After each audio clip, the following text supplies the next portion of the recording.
great players. They have a great organization. And you tell them one thing. What is good, Raider Nation? It's your boy Raider Alex back with yet another video for you guys. Anybody that's new to the channel, you guys love Raider related content just like this, make sure to like, comment, subscribe to the channel. Also make sure to hit that bell notification, that way you get notified every time I post a video just like this one. Without further ado, let's jump right into the topic of this video. The story thus far the past couple weeks has been the rise of the Las Vegas Raiders defense in the preseason. The Raiders, according to numerous sources inside the team, have been looking dominant and very physical during training camp, and they were able to replicate the same tone and tenacity a couple weeks ago against the San Francisco 49ers. The Raiders only allowed 7 points and forced 2 turnovers, and last week against the Los Angeles Rams they gave up 17 points and were able to generate 1 turnover. This week's performance wasn't nearly as dominant as it was versus the San Francisco 49ers, but there's still a lot of things to take away from in this game, and also some young rookies who had themselves a great game, which is definitely going to help their chances of possibly making the final 53-man roster. But today we will be breaking down the strategies of the Las Vegas Raiders defense against the Los Angeles Rams. So without further ado, let's jump right into the tape. Now, the Raiders had a tough time stopping the run initially. As we can see here, the Rams are able to open up a huge hole which goes for about 70 yards on the ground.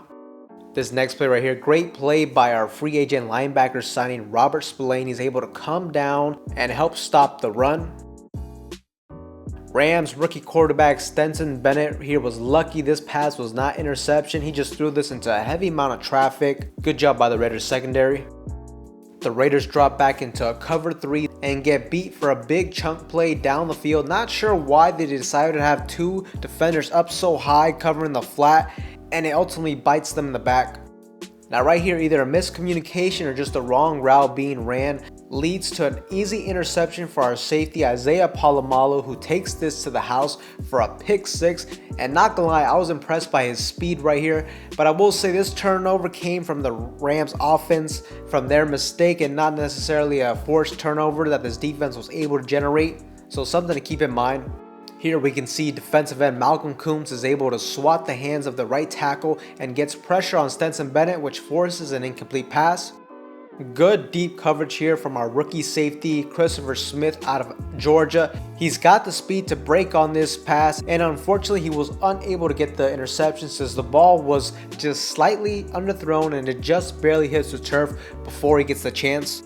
Now right here, another play from our cornerback Amik Robertson this time. Just great instincts to make a break on this ball, but let's be honest, he's got to catch this football. This should have been a turnover for the Raiders.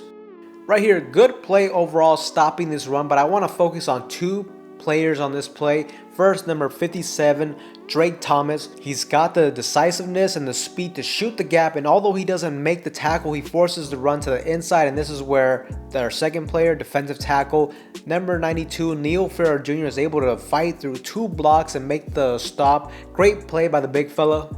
Here the Raiders decide to run man-to-man coverage with a single high safety look, and cornerback Amik Robertson gets beat for a big gain. The biggest issue here was Amik doesn't turn his head around in time, which leads to a big catch.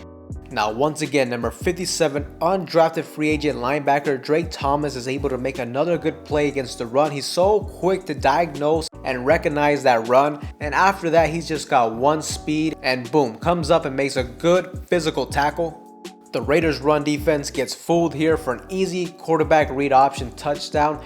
Now here the defensive end should have not broken his contain and forced the run to the inside, but then also if you pay attention to the inside, it also looks like, just based on the blocking in the interior, this probably would have been a touchdown either way. Once again, Drake Thomas quickly reads and reacts to make this run stuff. Although he's undersized for his position, he's very fast and he's quick to shoot the gaps when he sees a run coming. Number 97, Nesta Jade Silvera here. I was very pleased and impressed from what I saw in this play. His ability to fight through 2 initial blocks and get his man off and make the tackle himself against the run. He's just a strong physical space eater in the trenches for us.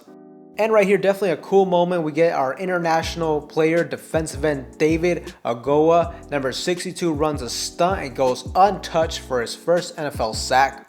Good play recognition and just another great open field tackle from linebacker Drake Thomas. He's patient and recognizes that screen pass, and after that he plays fast and is physical with his tackles. Does a great job right here. So overall, the game was up and down for the Raiders defense. They struggled to stop the run at the beginning of the game, but eventually got back into the game. They started to do better. They were even able to put points on the board from the defense, which is huge, from that pick 6 from Isaiah Palomalo. And that's huge for the Raiders that they can bring that into the regular season. But some other takeaways are the fact that the Raiders also had some missed opportunities for more turnovers once again.